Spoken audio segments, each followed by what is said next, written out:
Hello friends, अगर आपने इस सीरीज़ के पिछले एपिसोड नहीं देखे हैं तो आई सजेस्ट कि आप पहले उन्हें देख लें और मेरे चैनल को सब्सक्राइब करें। तैरन की बातों को सुनकर जिन ये समझ जाता है कि तैरन को टिफ़नी से काफ़ी जेलसी होती थी और ज़रूर टिफ़नी ने भी उसे कुछ कहा होगा। इसीलिए वो टिफ़नी को घर बुला के उससे पूछता है, जिस पे टिफ़नी उसे बोलती है कि हाँ, मैंने उससे बात कुछ कहा था, लेकिन वो इतना भी ज़्यादा सीरियस नहीं था कि तुमने मुझे अभी रात को बुला के ये पूछा है। जिन उससे गुस्से में पूछता है कि तुमने एग्जैक्टली उसे कहा क्या था, जिस पे टिफ़नी भी उससे गुस्से में बोलती है और उसे बहुत प्रवचन सुनाती है कि मैंने तुम्हारे लिए ये किया, तुम्हारे लिए वो किया, फिर भी तुम उस तैरन की वजह से मुझे ये सब सुना रहे हो।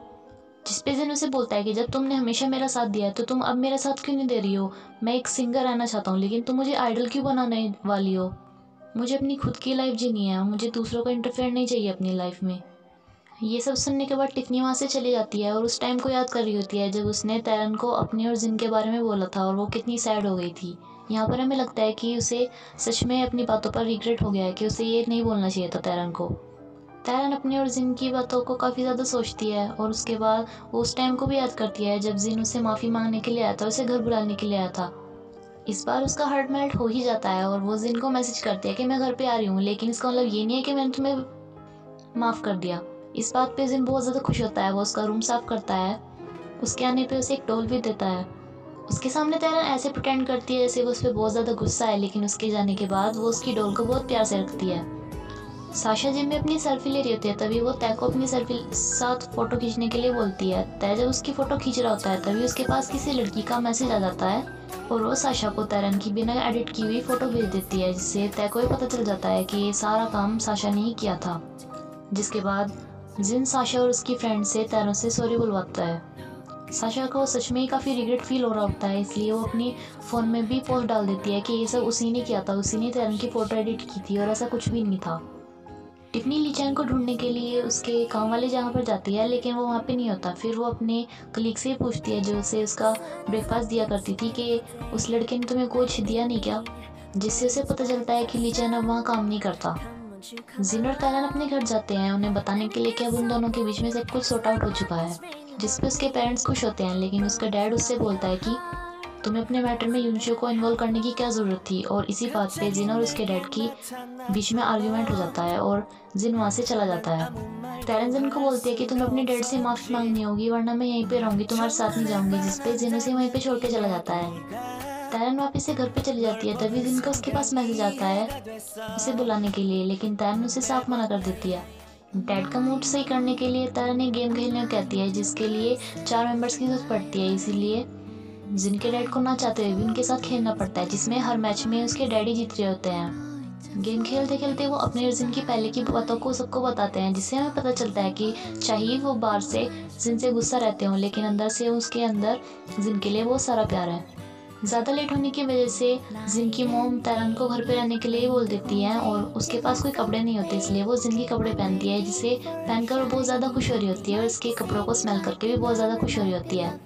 तैरन जिन के रूम में बहुत सारे मैरिट सर्टिफिकेट्स भी देखती है और उसके एल्बम में बहुत सारी उसकी पिक्स भी देखते हैं, जिसमें से एक में वो उसने लड़कियों के कपड़े पहन रखे थे, इसलिए वो उसकी पिक क्लिक कर लेती है उसे बाद में छिड़ाने के लिए। जिन तैरन को काफ़ी मिस कर रहा होता है, इसलिए उसे कॉल करके उसे घर आने के लिए बोलता है, लेकिन तैरन से बोलती है कि मैं तुम्हारे रूम में ही हूँ, जिसपे जिन को लगता है कि वो उसके ही रूम में है और वो ढूंढने लग जाता है। फिर तैरन से बताती है कि अरे मैं तुम्हारे घर वाले रूम में हूँ। उसके मैरिज सर्टिफिकेट्स देखने के बाद ज़ारा उसे बोलती है कि मुझे पता चल गया कि तुम्हारे डैड तुम्हें आइडल क्यों नहीं बनाना चाहते थे, क्योंकि तुम इतने अच्छे स्टूडेंट थे। जिन उसकी बात को इग्नोर करता है और उससे बोलता है कि वो उसे घर लेने के लिए आ रहा है, जिस पे तैरन उसे मना कर देती है और उससे पूछती है कि क्यों, तुम्हें क्या हो रहा है। जिस पे जिन उसे बोल देता है कि मैं तुम्हें बहुत ज़्यादा मिस कर रहा हूँ। ये बात तैरन को सुन तो जाती है, लेकिन वो ऐसे बिहेव करती है जैसे उसे कुछ सुना ही ना हो और उससे पूछते है कि क्या क्या कहा तुमने भी। दोबारा से ये बात बोलने में अब जिन भी काफ़ी शाय फील करता है, इसलिए उसे बोल देता है कि मैं तो तुम्हें इसलिए बनाना चाहता था क्योंकि मुझे खाने को कुछ भी नहीं मिल रहा है और मुझे खाना चाहिए, और तुम घर को कल जल्दी वापस आ जाना। ये बात बोलकर वो फ़ोन कट कर देता है और उसके बाद सोचता है कि शायद उसने ये बात सुनी नहीं होगी और फिर खुशी से कूदने लगता है। लेकिन ये बात तैरन ने सुन ली थी और वो भी बहुत ज़्यादा खुश होती है क्योंकि उसने उसे मिस यू बोला था। और फिर उसकी फ़ोटो को देख के बोलते हैं कि अच्छा तुम मुझे मिस कर रहे थे।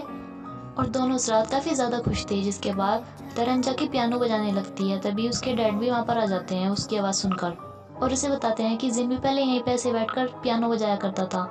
फिर उसके डैड भी उस एल्बम को देखते हैं जिसमें जिन की फ़ोटो होते हैं और उसे बताने लग जाते हैं कि देखो, ये इस वाली पिक में वो इतने साल का था, इस वाली पिक में वो ऐसा था।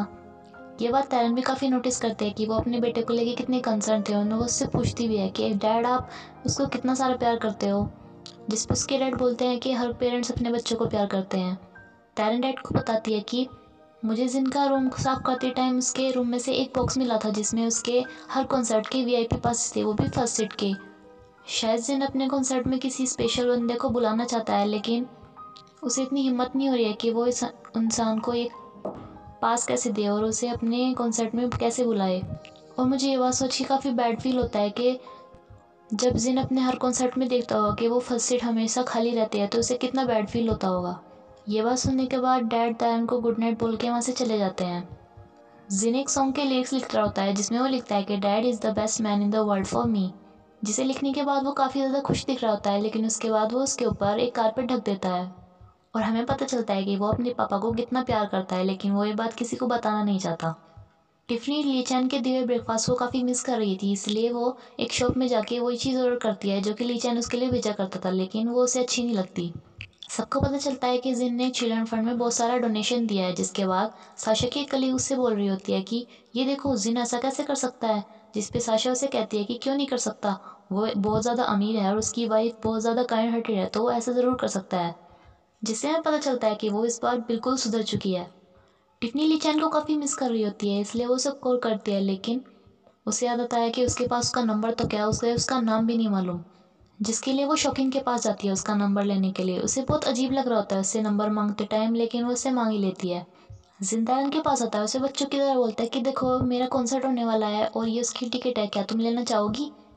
जिस पे तैरन से बोल देते हैं कि कौन तुम्हारी टिकट्स लेना चाहेगा। जिस पे जिन उन टिकट्स को पीछे कर लेता है, लेकिन तैरन उसके हाथ में से एकदम ले लेती है।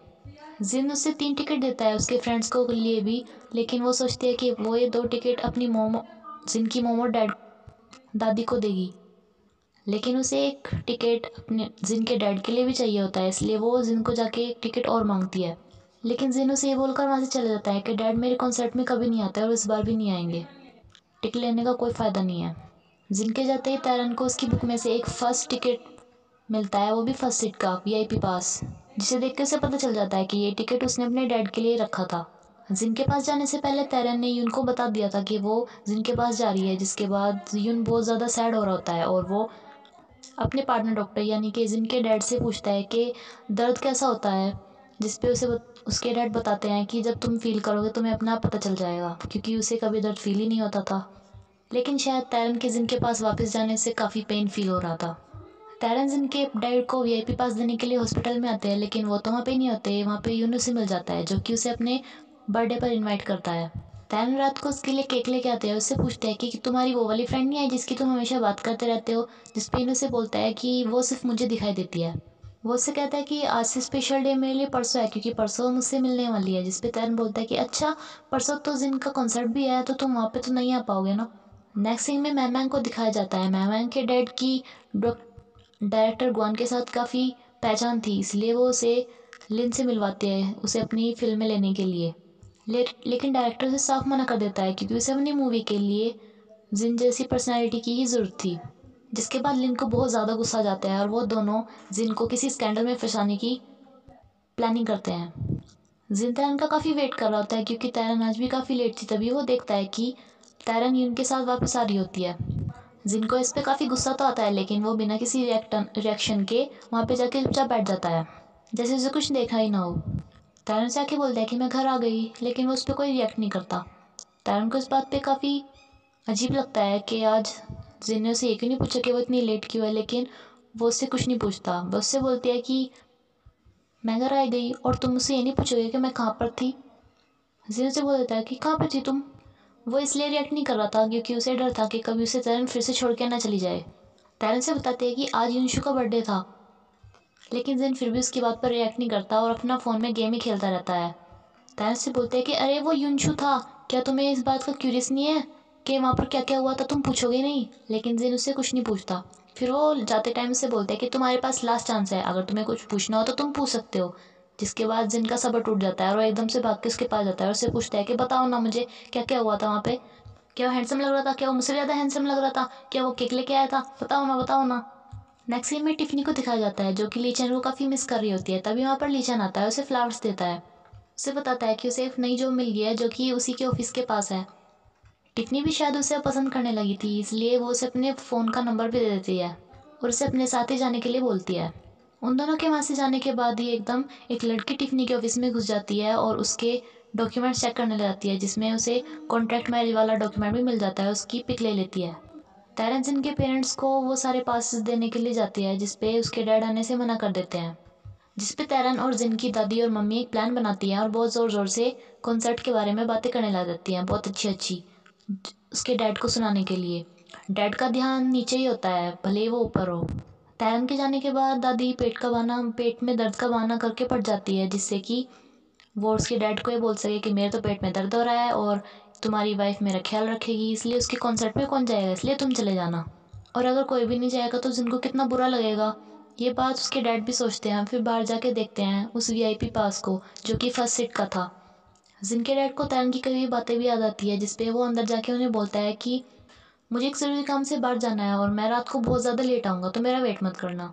ये सब बोल के वो वहाँ से चले जाते हैं, लेकिन उनके जाने के बाद दादी के पेट में सच में ही दर्द हो जाता है।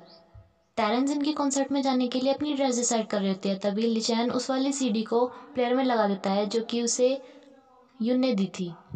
कैसेट के गाने को सुनने के बाद टैरन को लगता है कि उसने ये गाने पहले भी कहीं सुने हुए हैं। लिचैन टैरन से बोलता है कि क्या ये कैसेट तुम्हारी है, जिसपे टैरन को याद आ जाता है कि इस कैसेट में वही सब गाने हैं जो कि उसने बचपन में अपने एक फ्रेंड को दिए थे, जो कि रियल में युन ही होता है। और उसे वो वाली बात भी आ जाती है कि ये कैसेट उसे थोड़े दिनों पहले युन ने दी थी। उसे पता चल जाता है और वो युन की उन बातों को भी सोचती है जिसमें वो अपनी एक फ्रेंड के बारे में बात करता था। उसे पता चल जाता है कि युन की वो फ्रेंड वो खुद ही थी। और एपिसोड यहीं पे ख़त्म होता है फ्रेंड्स। अगर आपको ये वीडियो अच्छी लगी है तो प्लीज़ इसे लाइक करिएगा और मेरे चैनल को सब्सक्राइब करिएगा। Thank you friends.